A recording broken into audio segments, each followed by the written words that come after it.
If you have ever tried to create a morning routine as a mom, but it was sabotaged by 7 a.m., this video is for you. Most morning routines that you see online are beautiful and quiet, and there's music playing in the background, and it's polished and it's edited. The reality is, real motherhood is loud and it's unpredictable. And I want to share with you a different way to approach morning routines, one that will actually work for real moms. And in the end, I'm going to share how I became successful and how you can too. So stick around. Hi, I'm Nancy Marie Peterson, and I've been mothering for 28 years. I have 6 kids. I have been homeschooling for 20 of those years, and I am a bit of a goal junkie, but it didn't start out that way. I struggled and I tried to get routines down, and I wanted to have a workable morning routine because that's what a good Christian does. You have a good morning routine and you start your day the right way. And the more we hear about successful people and how important it is, the more I felt intimidated and I tried harder and it got even uglier or sabotaged. And I just basically quit. It wasn't working. I thought, I'm just not a person who can do this. And the truth is, I was looking at it from the wrong angle. I didn't have a discipline problem, and neither do you. Okay, here's what no one tells you as a mom. Creating a morning routine is incredibly hard when you have little ones at home. Babies wake up early, toddlers need you, kids get sick, and your mornings aren't always just yours. So when we think, I can't stick to routine, I'm failing at this. So often it's not a discipline issue, it's a reality of the season we're in. Now the problem is not that moms can't keep routine, is that we're trying to build a morning routine before we've even established a routine. Instead of the when we're going to do it, let's talk about what we're going to do. What components do you want in your routine? So I'm going to refer to a morning routine and we're going to get there, but I want you just to first of all just think of routine. So what components? The three things that I have in mind is about nourishing my spirit, my body, and my mind. So those are the three parts that you want to jumpstart it. The first one is spiritual. What connects me to God? How can I do that? Whether it's reading my Bible, whether it's prayer, whether it's a gratitude journal, a meditation where I sit quietly and I listen. So spiritually, how can I get that? It doesn't have to be long. It just has to be real. When I started this, some people it's going to be real easy, and others it's going to be a little bit more of a challenge. I used to try to get up early, so I thought, okay, the kids get up about 7. I'll get up at 6, and I'll really get my Bible kind of done. And I would get up at 6, and inevitably one of the kids would get up at 6 too. And I'm like, it's like there was an alarm clock in my bedroom. Once my feet hit the ground, it was like it triggered them, and they were up and at it too. It was like they didn't want me to live a moment without them. So I would try to read my Bible and they would ask questions. They would need me and they'd want something. And I used to get frustrated with that. Well, I kind of switched it and I would read them the Bible. So often it wasn't out of an adult Bible I was reading, it was out of a Bible that had pictures on it. And that's still okay. There are still truths in that. That's still God's word. Whether it has pictures or no pictures, it's still a routine that I was establishing. And we want our kids to see that. So often I wanted to have a quiet Bible study where no one was around and I could just have uninterrupted time, but it was okay. The moments and the seasons that I was doing my Bible with my kids around, it was them visually seeing, hey, mom's up doing her Bible. As they got older, I could explain, hey, give me 15 minutes and then I can help you with that. So you want to create some kind of moment that you spiritually feed yourself, that there is some spiritual component. So the next thing is your body. So we're talking about spirit, and let's talk about something that you can do for your body, whether it's running and working out and going to the gym. All these things are really lofty, but the reality is, for me as a mom, I never had the luxury of going to the gym. I went to the YMCA with my kids, and that's kind of going to the gym when they were in classes. And as I got older, I could kind of maneuver that in. But this early morning, me getting up and going to the gym just didn't happen. So years ago, I begged my husband, kind of, we need a treadmill. I promise I'll use it. And a lot of people use them for hanging laundry, I know. But so he got me a treadmill and I put a gate around it and I could run. And right after he got me the treadmill, I think it was like the same month, I found the beautiful world of Zumba where I could dance and work out. And I loved it, totally fell in love with it. So I would carve into my schedule. Sometimes it worked out. My kids were in a class at the Y and I could take the Zoom at the same time. It was beautiful. It was amazing. Okay, let me back up. Where are you in this scale? What physically are you doing right now to nourish your body? So maybe for you, it's something a little more simple, like drinking more water. That's on my list for this year. I want to drink more water. So maybe it's for you, how you're going to build into your routine is you're going to build in water and taking vitamins or a supplement or whatever that looks like.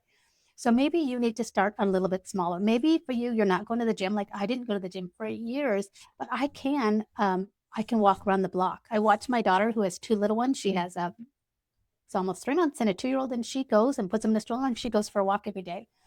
Most days. Maybe for you, you're going to sit on the floor with your kids anyway. So maybe you're not going to get this 3 mile run in, but you will get to sit down and stretch and you could do squats. There's different things when your kids are playing. One of the things that I've been trying to do, and I'm going to get there, but I'm not there yet, is I have a toothbrush and it goes off for 2 minutes. When I brush my teeth, I've been trying to do, those leg lifts so I can do a little workout or do squats, something that even if I only do it for 30 minutes, it's 30 more, 30 minutes, 30 seconds. It's at least 30 more seconds than I was doing. So look at a way that you can incorporate one piece. If there's one thing, as I keep going on, I want to make sure that you know to start off small. Don't bite off this huge piece. Okay, I'm going to read my Bible. I'm going to run 3 miles. Start slow, and then you can add more onto your routine. So we're talking right now about building a routine. The spiritual part of it, we're talking about the body, how you're going to nourish your body. And the last thing is your mind. So your spirit, your body, and your mind. How can you grow your mind? Because so often as moms,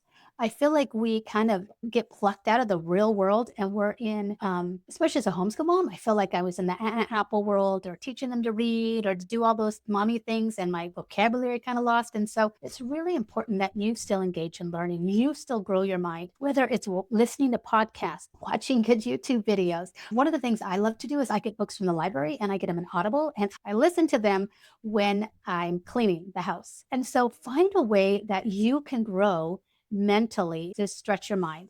And the other piece is I think it's so important that we create goals. When you think about what goals could you read one book this year? So if you're not a book reader, maybe you could set a goal to read one book in the next 3 months. Or maybe you want to start listening to a podcast that's going to help you. Or maybe you want to learn something new. Find something that will grow your mind. One of the things I love to do, and I did this last night because I have a lot on my plate today, is I have a AnyDot Do, I think it's called, in an app, and I can type out exactly what I need to get done today. I got my 3 miles in this morning. Now, I haven't always ran 3 miles, but I got that in this morning and I got a lot more done when I mapped out my day the night before. So those are the three components, that spiritual piece, your body and your mind. So your spirit, body, and mind are your three components that I want you to look at ways that you can build that into your routine. Now, maybe you just start with one part of that. Maybe you just start with the spirit part. Maybe you just start with the spirit in the mind or the spirit in the body. Look for ways that it will work for you and start out small. Don't, they say the best way to then eat an elephant is one bite at a time, not the whole thing. So start small and work your way up from there. Okay, successful people take care of their spirit, their body, and their mind. And moms do too. We just need to do it with a little bit more flexibility. And instead of thinking you're getting stuck by the clock, I want you to think of windows of opportunity. Throughout your day, you will have windows of opportunities to create these routines. And it doesn't have to be done by 6 a.m. or at 6 a.m. But as you build these routines in your life, they're going to become habits. And as they become habits, they're going to be able to do them without even thinking about them. And they will eventually work into a morning routine. I promise you, you will get there if you just think of it this way. And here's the reality truth.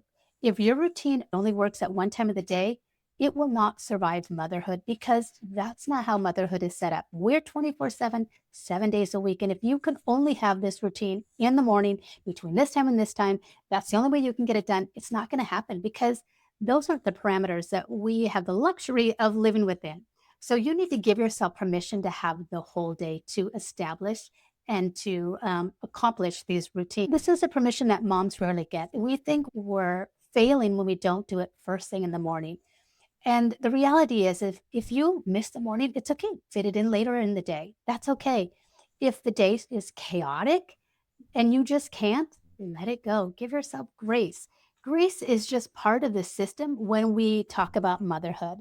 And so maybe you want to aim for a routine 3 days a week instead of 7 days a week. And then you add, okay, if I can get it done 4 days this week, then I'm going to keep growing from there. Okay, so this is what practical grace looks like. You're going to aim maybe for just 3 days, 3 mornings a week. Maybe you don't get to do it every day. You have to look at the season you're in. And if you miss it, give yourself grace. It's okay. You can start over tomorrow. And if you can't get it done first thing in the morning, get it done later during the day. Look at what this season is and what flexibility you need. The most important piece of this is flexibility is what is going to keep you successful. And consistency over time matters more than perfection in the moment.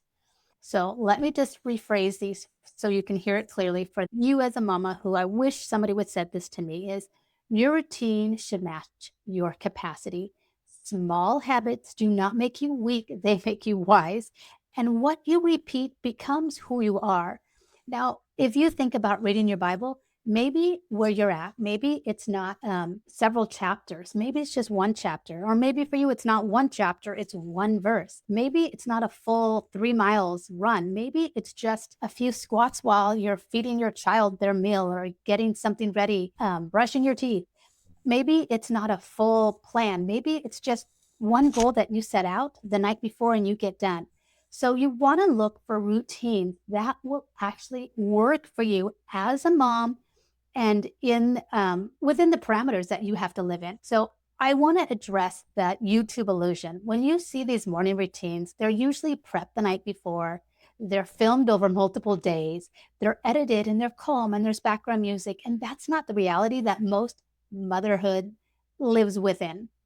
They're not being wrong. They're just not showing the whole picture. So your routine doesn't have to look peaceful. It just needs to be present. And present is powerful. If your routine only works when life is quiet, you're in trouble because it won't work in motherhood because motherhood is loud. And here's what I wanted to reveal to you is how I started this whole process. At the very beginning, I told you stick to the end, and we're at the end right now is I started my morning routine at nights. When I had little kids and I tried to get up early and I felt sabotaged, it wasn't happening. I created those same routines at night because I could put my kids to bed at 8 o'clock for the most part, and I could guarantee by 8:30 I should have about an hour to myself. And that hour was powerful. And I know in Proverbs 31, it says she got up early in the morning. But you know what? That was probably one season she got up early in the morning. She didn't get up maybe when she had 6 kids and she did it the way I was doing it. And so I gave myself grace and I created my routine first at night. And I did it when I wasn't interrupted. I could do my Bible, I could do my journaling. I had already maybe done my workout earlier that day or something that resembled my body moving, and I could read a book when nobody was interrupting me. And so I started my morning routine at night. So here's what I want to leave with you. A morning routine starts first with just a routine. It starts first with you deciding what is part of it in your spirit, in your body, and in your mind. What parts are you going to put into it? And as you develop that, you will slowly get that part of your rhythm of your life and it will become natural. And as it becomes more natural, and as your children grow, and as life begins to kind of shift, you can shift it to maybe from a nighttime routine like I did or an all day routine to a morning routine. Now I can successfully for the most part, have a morning routine. Now, do I run? Do I work out? Do I engage my body every day? No, because life happens. I have someone sick. I stayed up late. I had whatever. And so you always are going to need flexibility because if you don't live within flexibility, you will live within the failure mentality. And that's not healthy and that's not true, even. So you want to make sure that you live within the mindset that is going to keep you intentionally engaged in where you're headed. I'm a total goal junkie, and that's why I created this Intentional Year e-course for you for free because I believe in the value of setting goals and having a vision and knowing your purpose. I'll walk you through your values. We'll talk about long-term, short-term goals, and it is in one package. And if you walk this out and you do all the exercises, I know it'll make a huge impact. And it's in the description and it's free. So let's just recap. Build a routine first. Let it grow and then it can grow into a morning routine. Give yourself grace and remember God works with a willing heart, not perfect schedules. So I hope I've encouraged you. I hope I have shifted the way you think of a morning routine, that you know you can be successful, that you can have a routine like you want and what you desire. It just might look a little bit different and it might be in a different time frame than you were thinking it should be. And it's all okay because as moms, I think the trickiest part is writing out the different seasons of motherhood, the different stages. We get kind of stuck and we sometimes think that's it. That's what motherhood is. And it's not, it's just a season. And then that season will change. And I can tell you from littles keeping you up, getting you up early, then you have the teenage years where they're up at night and then they want to talk. I mean, I have weathered through all these different seasons. And what I know to be true, if you stick with a strict schedule, you will fail. But if you keep flexibility and you just keep these components and you put them in and you make sure you're nourishing your spirit, your body, and your mind, you will be successful. You will live a life of intentionality and you will reap all these benefits that come with having this routine in your life. Hopefully, I've encouraged you. Hopefully, you see a light at the end of the tunnel and that you know you can be successful too. If I can be successful in this, you can be successful in this. So leave comments. I would love to connect with you and hear what routines that you're doing and what's working for you. And as always, I just want to remind you to stay intentional, and I will see you in the next video. Bye.